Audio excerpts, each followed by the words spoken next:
ఇక బోయపాటి సీను గారిని మాట్లాడవలసిందిగా రిక్వెస్ట్ చేస్తున్నాము. డైనమిక్ డైరెక్టర్ బోయపాటి గారు.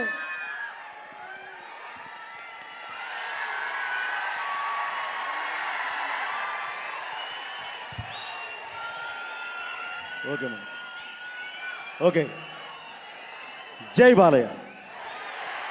ఓకే, అందరికీ నమస్కారం. ముందుగా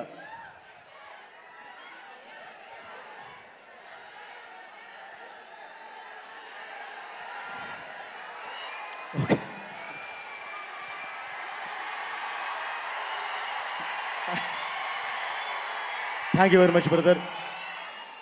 ఒక్క నిమిషం. Okay okay, thank you.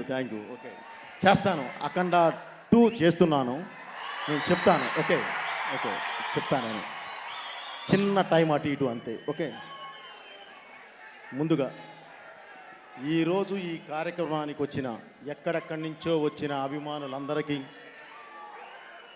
ఇది వీక్షిస్తున్న తెలుగు ప్రేక్షకులకి, ప్రత్యేకించి సోదర సమానులైన నందమూరి అభిమానులకి పేరు పేరిన అందరికీ నా కృతజ్ఞత తెలియజేస్తున్నాను. ముందుగా ఈరోజు ఈ కార్యక్రమానికి విచ్చేసిన బాలయ్య గారి గురించి ఒక్క మాట చెప్పి నేను సినిమా విషయానికి వస్తాను. ఇప్పుడు మీరు అందరూ జై బాలయ్య జై బాలయ్య అని గుండెల్లోంచి మీ గుండెల్లోంచి వస్తున్న ఈ పదం ఎలా వస్తుందో నేను చెప్తాను బ్రదర్. ఓకే,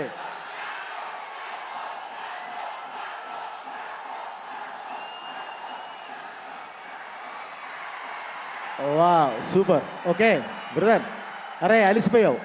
ఓకే చాలు, అలిసిపోయావు. ఓకే చాలు.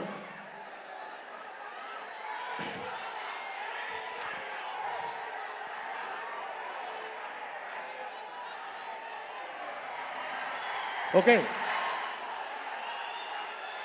ఇప్పుడు ఇంతగా ఓకే అమ్మా, ఓకే థ్యాంక్ యూ. ఇప్పుడు ఇంత మీ గుండెల్లోంచి జై బాలయ్య అనేది ఈ విధంగా వస్తుంది అంటే కారణం ఏంటో తెలుసా?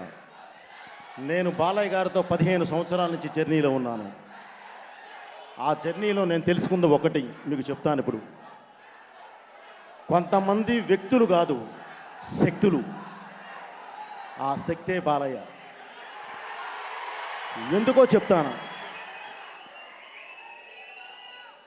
ఆయనకి ఒక పదమైనా లొంగుద్ది, పాత్ర అయినా లొంగుద్ది. ఎందుకంటే మేము ఏదైనా ఒకసారి ఒక ఆర్టిస్ట్ని మేము అనుకున్నప్పుడు మాకు కొత్తగా కనిపిస్తున్నారు అని అంటే వాళ్ళు 100కి 100% శక్తి ఉన్న వాళ్ళే. అది బాలయ్య. ఒక పాత్ర, ఒక క్యారెక్టర్, ఒక పాత్ర అనేది మేము చెప్పి క్రియేట్ చేసి ఇస్తే దానికి వాళ్ళు బానిస అంటే లొంగిపోయి దానిలోకి ప్రవేశించి దాన్ని లొంగదీస్తారు. అది బాలయ్య. అందుకే దట్ ఈజ్ బాలయ్య. అందుకే జై బాలయ్య. ఓకే.